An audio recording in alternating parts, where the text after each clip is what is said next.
Voilà. Je vais centrer. Je vais réduire la zone.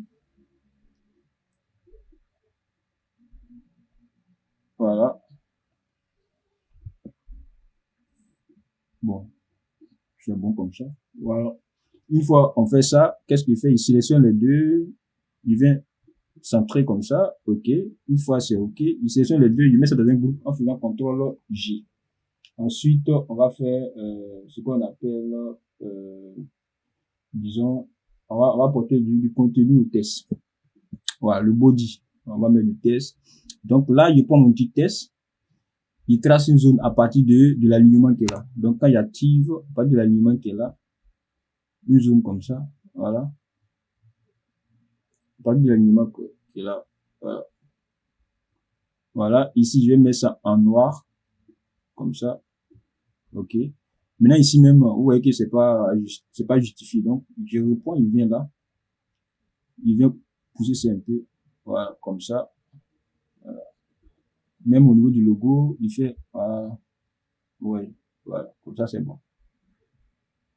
Je reprends là, parce que une fois que je suis sur la page, il peut plus modifier l'entête. Donc pour modifier l'entête, il doit me rendre dans gabarit. Voilà. Donc ici, déjà, je vais mettre un test, il trace ma zone.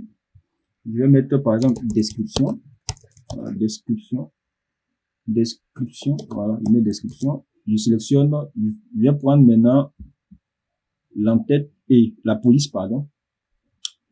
Je vais augmenter un peu à 14. À 14. Je vais mettre ça en blanc. Voilà, parce que qu'elle soit visible sur le noir. Donc, il met ça en blanc, comme ça. Je vais réduire la zone de test. Voilà, parce que les autres espaces ne m'intéressent pas. Maintenant, ici, l'erreur à ne pas faire, c'est que, en fait, faut pas coincer le test dans la forme. Il faut que la forme respire. Il faut qu'il y ait des marges autour. Je vais zoomer, vous voyez. Ici, par exemple, je vais centrer. Il y a des mailles ici, ici. Et puis, il y a quand même une grande marge à ce niveau. C'est joli. Comme ça, c'est bon, vous voyez. Donc, ici, je sélectionne les deux, je mets dans un groupe. Ensuite, je vais tracer ma zone de description. Je prends le petit test, je vais tracer ma zone de description ici. Là, je vais commencer à écrire le test à partir de là. Je trace ma zone de description jusqu'à là, comme ça. Voilà. Maintenant, je me rends dans test. Et puis, je vais remplir avec du full test. Comme ça. Je vais changer la police. Je la police. Je vais mettre ici, par exemple, light. Comme ça.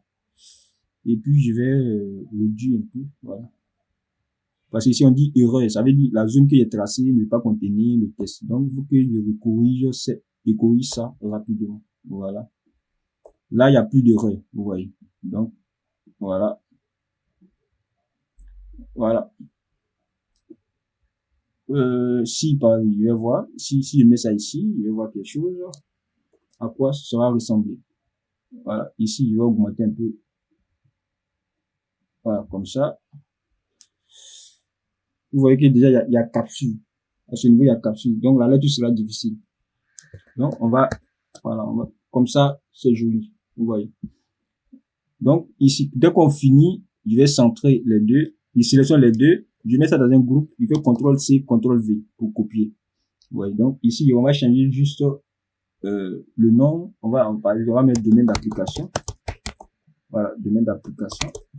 Voilà. Là, la zone ne peut pas contenir le test. Je vais augmenter la zone. Voilà. Comme ça. Ici, je vais faire monter un peu. Comme ça. Je fais pareil, je copie. Je duplique. Voilà. Ensuite, ici, par exemple, on va mettre quoi encore? On va mettre conditions de livraison. Voilà, un truc comme ça. Conditions de livraison. Conditions de livraison. Voilà. Voilà. Ensuite, on va dupliquer. Voilà. Ensuite, on va dupliquer. Quand on duplique, on va mettre quoi encore? On va mettre, disons, on va mettre préparation. Et puis, voilà, préparation. Voilà, préparation. Voilà. Donc, avec ça, déjà, c'est bon. Voilà.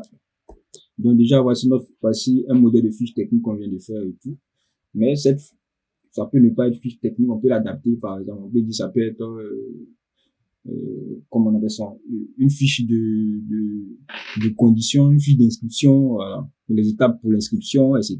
Ou encore, un document voilà, ça dépend du domaine, ça dépend des attentes. Mais, tu vois que, en fait, c'est le même concept. Ce qu'il faut retenir, c'est l'entête, l'appui en tête, la mise en page, etc.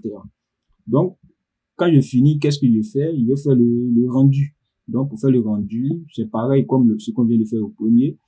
Je viens ici, exporter. Voilà, fiche technique, je choisis le format que je veux. Moi, je vais choisir un format d'impression. Voilà. Là, déjà, je mets toutes les pages, qualité, je coche ici, et puis j'exporte. Quand j'exporte, vous voyez, tout a été exporté, j'ai 4 pages. Donc, 4 pages ici. Voici mon document qui est là, qui porte le même papier, le même en-tête, etc.